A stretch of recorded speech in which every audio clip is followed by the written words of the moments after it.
Assalamualaikum warahmatullahi wabarakatuh. Kami dari kelompok 6 akan mempresentasikan tentang alat diagnostik. Selanjutnya, ini merupakan nama anggota kelompok. Yang pertama, Foridiana Venus, yaitu saya sendiri. Yang kedua, Rifki Ilham Firdaus. Yang ketiga, Alifian Rizky Koirula. Yang keempat, Bilkis Elsa Nafisa. Yang kelima, Elta Anis Sofi. Yang keenam, Serila Al Maulfi. Yang ketujuh, Yohana Maria Viana Bria. Yang kedelapan, Martin Matinunu. Pertama-tama dijelaskan kegunaan alat diagnostik. Diagnosis merupakan penentuan jenis penyakit dengan cara memeriksa gejala-gejalanya. Alat diagnostik adalah alat-alat yang digunakan oleh para dokter atau tenaga medis lainnya, di mana dengan bantuannya dapat diketahui, ditentukan diagnosa penyakit seseorang yang diperiksanya. Alat diagnostik tenaga medis atau dokter lebih mudah mendiagnosa penyakit pada pasien. Selanjutnya dijelaskan oleh teman saya Rifki. Selanjutnya ada fungsi masing-masing beserta contoh dari alat diagnostik. Yang pertama ada buku tes buta warna. Itu biasanya orang normal melihat benda di sekelilingnya itu dengan warna yang sesungguhnya. Sedangkan orang dengan gangguan buta warna akan melihat sekelilingnya dengan warna yang tidak sesungguhnya.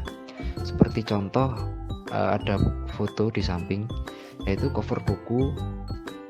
Orang yang normal akan melihat cover tersebut berwarna hijau. Akan tetapi orang dengan gangguan buta warna akan melihat cover buku tersebut bisa jadi menjadi warna biru, kuning, atau warna lainnya.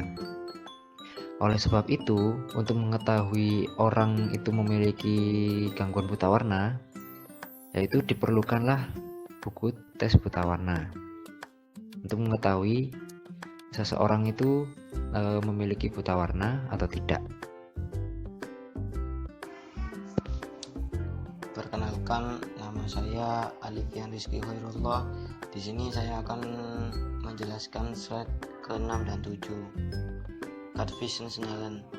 Tes card bertuliskan huruf-huruf dengan ukuran besar tertentu dan ukuran tersebut harus dapat dilihat oleh mata yang normal pada jarak tertentu.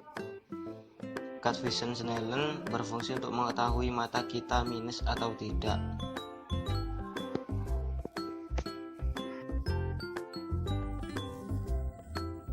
Refleks hammer digunakan untuk memeriksa kemampuan refleksi dari bagian-bagian tubuh tertentu, biasanya di bagian lutut. Selanjutnya, percussion hammer.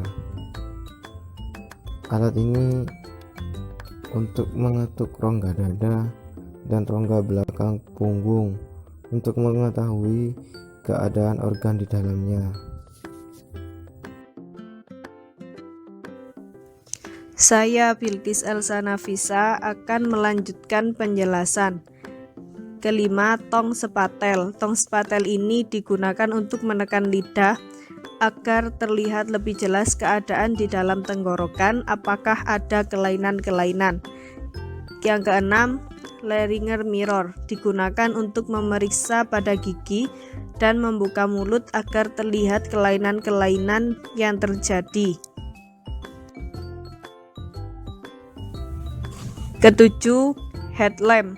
Headlamp ini digunakan untuk penerangan pada saat memeriksa rongga telinga, hidung, tenggorokan, dan pada mata melalui pantulan sinar. Kedelapan, pulse meter. Kegunaannya sebagai pencatat waktu dalam memeriksa dan menghitung jumlah denyut nadi. Perkenalkan, nama saya Serila Al Maulfi. Di sini saya akan menjelaskan alat diagnostik nomor 9, yaitu termometer klinik. yang digunakan untuk mengukur suhu tubuh manusia. Alat diagnostik nomor 10 yaitu stetoskop, digunakan untuk mendeteksi, mempelajari, dan mendengarkan bunyi atau suara yang timbul dari dalam tubuh atau rongga tubuh. Selanjutnya, untuk alat diagnostik nomor 11 yaitu blood pressure manometer yang digunakan untuk mengukur tekanan darah. Yang ke-12 yaitu spekulum, digunakan untuk mengetahui, memeriksa, dan melihat bagian yang berada di bagian dalam rongga. Perkenalkan, nama saya Eltani Sofi'i. Di sini saya akan menjelaskan slide ke-12 dan 13. Alat diagnostik nomor 13 yaitu diagnostik set. Diagnostik set adalah suatu set alat-alat untuk keperluan diagnostika yang diatur dan ditata dalam suatu kotak yang bertutup. Alat yang ke-14 yaitu endoskop.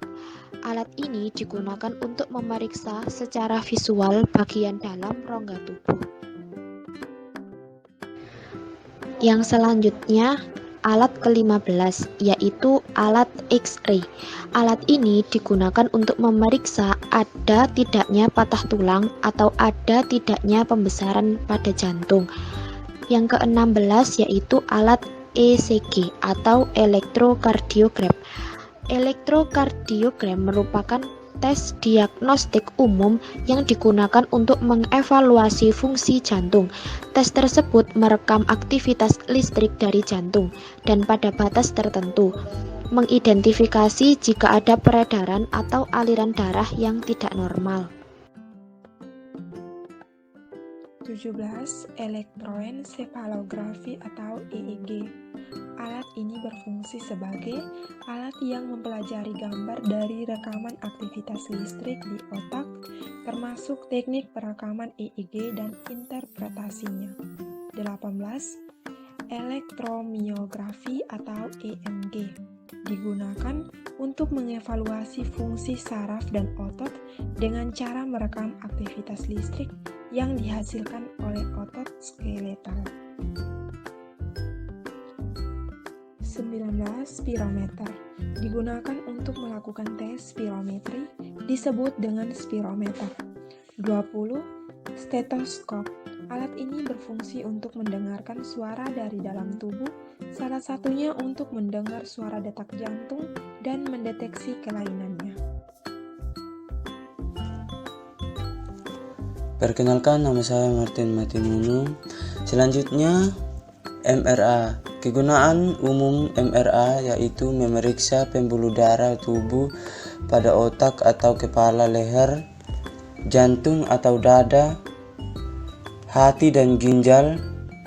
Bisa juga mengidentifikasi kelainan lain seperti adanya palak dan penyempitan pembuluh darah. Doppler adalah alat pemeriksaan kesehatan menggunakan gelombang suara berfrekuensi tinggi untuk memantau kondisi aliran darah dan pembuluh darah. USG Doppler biasanya digunakan saat dokter melakukan pemeriksaan USG untuk mengevaluasi atau mendiagnosis kondisi pasien. Baik, sekian presentasi dari kelompok kami.